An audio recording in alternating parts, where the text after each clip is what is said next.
BCS cadre প্রশ্ন ফাঁস এবং আমরা হুজুগে বাঙালি। পিএসসির প্রশ্ন ফাঁসের যে ঘটনা এবং সেই ফাঁস হওয়া প্রশ্ন থেকে কিছু সংখ্যক মানুষ বিসিএস ক্যাডার হয়েছেন সেটি নিয়ে মোটামুটি গত কয়েকদিনে পুরো বাংলাদেশে তোলপাড় চলছে। কিন্তু আমরা হুজুগে বাঙালি কি করছি সেটা হচ্ছে যে মনে হচ্ছে যে বাংলাদেশের যত বিসিএস ক্যাডার এখন আছে তারা সবাই এই ফাঁস হওয়া প্রশ্নে পরীক্ষা দিয়ে আজকে ক্যাডার হয়েছেন এবং নানাভাবে আমরা তাকে আসলে পচানোর চেষ্টা করছি। রিলস মিমসের মাধ্যমে আমরা আসলে আমাদের যত রকম নোংরামে আমরা কিন্তু সেটি দেখিয়ে দিচ্ছি। কিন্তু সকল বিসিএস ক্যাডার কি আসলে এই ফাঁস হওয়া প্রশ্ন পেয়েছে? সবসময় কি এই প্রশ্ন ফাঁস হয়েছে? কিংবা এই ফাঁস হওয়া প্রশ্ন গুটি কয়েক মানুষ পেয়েছে? বেশিরভাগ বিসিএস ক্যাডার কিন্তু বাংলাদেশে গ্রামে গঞ্জে থেকে উঠে আসা চাষার সন্তান, মধ্যবিত্তের সন্তান, নিম্ন মধ্যবিত্তের সন্তান, তারাই বেশিরভাগ বিসিএস ক্যাডার হন। উচ্চবিত্তের মধ্যে সেই সংখ্যাটা কম। বিসিএস ক্যাডারে এই প্রশ্ন কিনতে 50 লাখ টাকা খরচ করতে হয়েছে। সেই 50 লাখ টাকা খরচ করা কিন্তু আপনার আমার জন্য কখনো সম্ভব না। তার মানে সব বিসিএস ক্যাডার দিকে আঙ্গুল তুলে বলা যে মানে প্রশ্ন অর্থাৎ ফাঁস হওয়া প্রশ্ন পেয়ে তারা পরীক্ষা দিয়েছে, তার মানে হচ্ছে তাদের মেধার প্রতি চরম ধরনের অসম্মান অপমান। এই কাজগুলো আমরা কেন করি জানেন হুজুগে বাঙালি? একটা তো হচ্ছে যে আমরা কিছু পেলে এই যে হুজুগে লাফালাফি করা আমাদের একটা স্বভাব।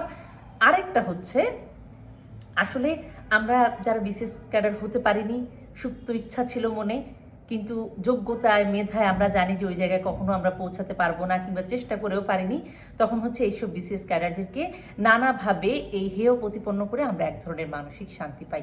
অর্থাৎ অন্যকে ছোট করে যে মানসিক একটা তৃপ্তি পাওয়ার ব্যাপার সেটা কিন্তু এখানে অনেক ক্ষেত্রে ঘটছে।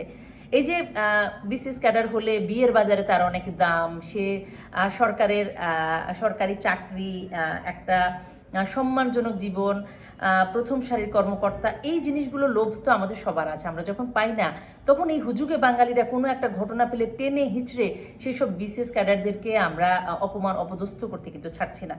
কিন্তু ওই মেধাবী শিক্ষার্থীরা যারা হচ্ছে পরিশ্রম করে নিজের যোগ্যতা এতটুকু এসেছে তাদেরকে ছোট করার কোনো সুযোগ আসলে আমাদের নেই। এই যে বিভিন্ন জায়গা থেকে গ্রামে গঞ্জে থেকে উঠে আসে এইসব মানুষগুলো কিন্তু নানাভাবে পরিশ্রম করে আজকে এই জায়গায় এসেছে।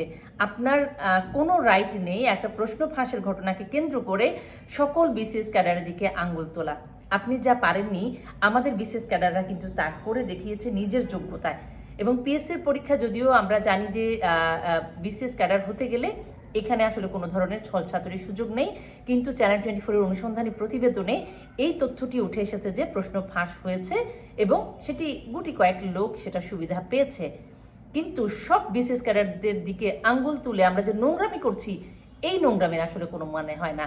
এই নোংরামি আসলে প্রমাণ করে যে আমাদের ভেতরের দৈন্যতা, আমাদের ভেতরের অতৃপ্ত বাসনা যা আমরা পাইনি তা অন্যে পেয়েছে, তো সেটাকে এখন ছোট করে অপমান অপদস্থ করার একটা সুযোগ আমরা পেয়েছি, সেই সুযোগ আমরা কেউ হাতছাড়া করতে চাই না। কিন্তু আমাদের বেশিরভাগ বিসিএস ক্যাডাররা কোত্থেকে উঠে এসেছেন, তাদের জীবনের আজীবনের স্বপ্নই থাকে একজন বিসিএস ক্যাডার হবেন, তার অবস্থার পরিবর্তন ঘটাবেন, তার যে পরিবেশ পরিমণ্ডল থেকে তিনি উঠে এসেছেন নিজের যোগ্যতার মধ্য দিয়েই তিনি দেশের সেবা করবেন, নিজের যে ব্যক্তিগত উন্নতি, নিজের মেধার যে প্রতিফলন কিংবা সংসারের হাল ধরা, এই সব কিছু একজন বিসিএস ক্যাডারের স্বপ্নই থাকে সবসময়, যিনি হতে চান। তো ফাঁস হওয়া প্রশ্ন তো সবাই পাননি, সবাই সেই যোগ্যতাও নেই, মেধা বলে এসেছে, তাদেরকে সম্মান করতে শিখুন।